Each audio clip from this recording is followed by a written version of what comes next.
Presonus Revelator сегодня у нас в гостях. Это USB-микрофон с достаточно большим количеством интересных плюшек и особенностей, которые мы сегодня с вами давайте вместе и рассмотрим. Напоминаю, что это канал «Давай запишем». Я вас приветствую. Здесь мы говорим про аудио. Поехали!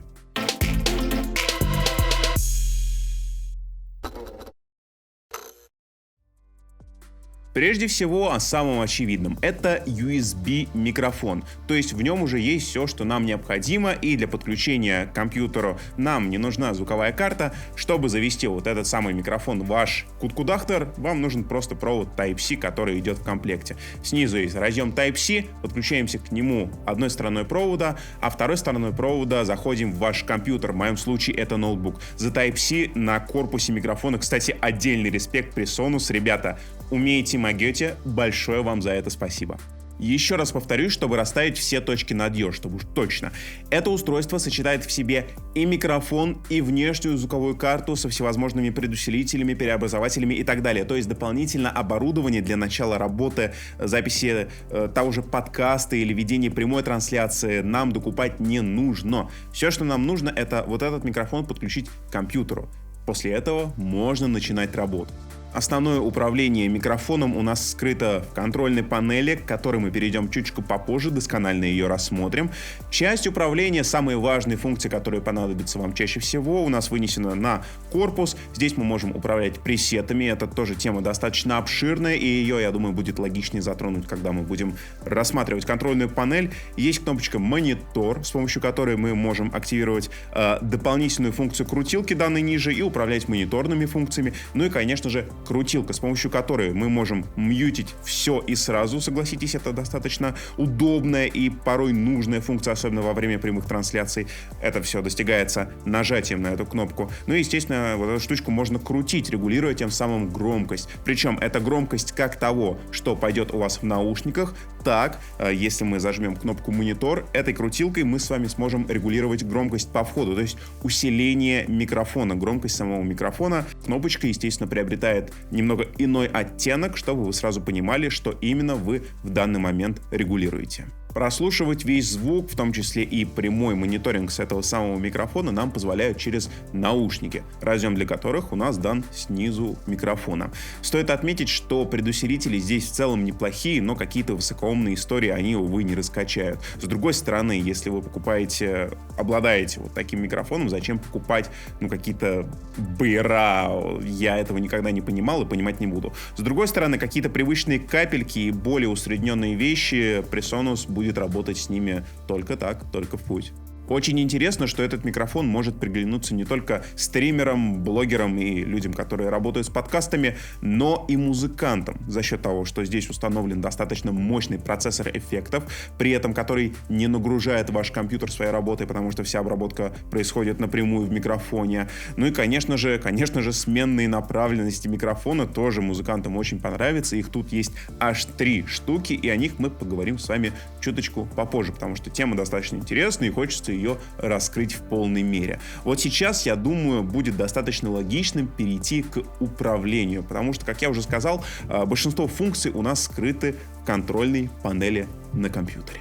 Помните о той интересной кнопочке Preset, которую мы видели на корпусе микрофона? Так вот, с помощью этой самой кнопки мы с вами можем переключать встроенные пресеты. Причем это могут быть как заводские настройки, так и что-то наруленное лично вами. Благо, все параметры спокойно изменяются и подгоняются вручную, а затем, что характерно, сохраняются обратно в пресеты. Мы можем вносить частотные и динамические изменения. В этом нам помогает встроенный Channel Strip. Здесь можно срезать низкочастотный гул. Можно поработать с гейтом, чтобы отсечь весь лишний шум на фоне. Естественно, компрессия в целых 3 вариациях. Стандартная, с более ламповым или транзисторным окрасом. По эквализации также имеется выбор из 3 устройств, причем все звучат по-разному. Можно задавать лимитирование, и это отличная функция, которая поможет вашему звуку на выходе звучать более плотно, более радийно. А завершает эту вереницу небольшой процессор эффектов с даблером, детюнером, вокодером и дилеем на борту. Кстати, здесь есть и ревербератор, так что в целом разработчики запихнули сюда все, что только было возможно, за что им отдельное от меня уважение. По поводу управления я не буду вдаваться в какие-то частности, типа вот здесь мы можем вот этой крутилочкой изменить громкость микрофона, а вот этими вот фейдерочками мы можем что-то еще сделать. Нет, я скажу о самом главном. Принцип управления вот этим самым микрофоном, он строится на слоях. У нас есть 4 слоя. Первый отвечает за то, что вы слышите в наушниках. Второй содержит звук, идущий на главный LR-выход, так называемый. Как раз то, что вы будете выводить в ваши цифровые рабочие станции, скайпы, дискорды, OBS и так далее. А вот последние 2 слоя отданы под закольцовку, loopback. Причем, заметьте, их тут 2 канала, и они независимы. То есть мы одновременно сможем работать с 2 лупбэками, независимо друг от друга, набирая в них все, что душе угодно. Каждый канал мы сможем прослушивать в наушниках, чтобы убедиться, что все в порядке.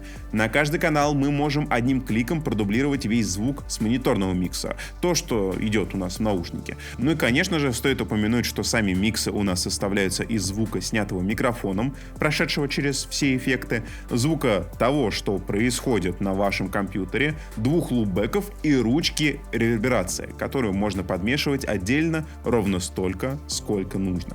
Сверху спрятались настройки, и упомянуть о них стоит, потому что в числе всего прочего здесь живет управление направленностью. Микрофон может работать как в привычной нам кардиоиде, так и в более экзотических 8 и сфере. Вообще направленности — это достаточно интересная тема, но справедливо будет сказать, что-то кроме кардиоида вам, скорее всего, дома не понадобится. Кардиоида — это узкая диаграмма направленности. Она помогает отсечь все лишнее, оставить в фокусе внимания микрофона только ваш голос. Например, на кухне кто-то поставил чайник. Кто-то из соседей, допустим, решил прибить полочку. Это все будет слышно, но не так сильно и не будет забивать ваш голос. Это самое главное. Плюс кардиоида, конечно же, делает намного меньше вот эту самую комнату у вас в стриме, в подкасте и так далее, оставляя, опять же, ваш голос на переднем плане. Для чего же тогда нужны другие направленности? Ну, конечно же, стоит упомянуть, что когда дело касается какого-то творческого процесса, например, написания музыки, то различные направленности нам очень сильно помогают. И сегодняшний тест я как раз хотел бы построить на чем-то подобном. Мы будем использовать вот этот микрофон с направленностью в виде 8, примерно так, как использовали 8 когда-то давно, годах в 50-х при записи музыки. У микрофона при 8 начинает работать обе стороны, то есть и эта сторона активны. При этом, заметьте, микрофон не становится стереомикрофоном. Это важно, это все то же самое моно, при этом принимающее звук с 2 сторон. Мы рассадим наших музыкантов слева и справа, между ними мы поставим микрофон. Заранее за кадром я настрою его примерно так, чтобы музыканты были по громкостному балансу равны друг другу. И потом мы как-нибудь это все обработаем. При этом я, как всегда, дам вам послушать чистый исходный звук, чтобы вы имели хоть какое-то представление. Ну и попробуем записать. Мне кажется, это будет очень интересный эксперимент, и он покажет и докажет, что в целом таким микрофоном можно пользоваться для записи музыки, для записи каких-то дуэтов, квартетов, возможно. Ну или, опять же, для подкастов, для диалоговых подкастов, потому что точно так же вы можете поставить микрофон, сесть друг напротив друга и что-нибудь записать. Давайте послушаем на живом примере.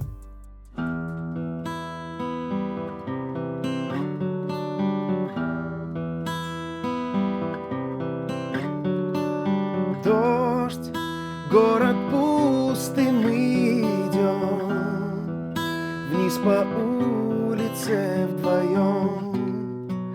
Забрели с тобой, шутя, мы за стены дождя.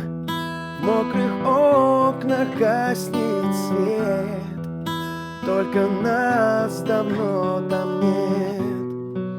Мы не знаем, что потом, словно связаны дождем в нашем призрачном замке. Мы вошли в этот замок из дождя, только двое, ты и я, и так долго были вместе. Мы спаслись в этом замке из дождя.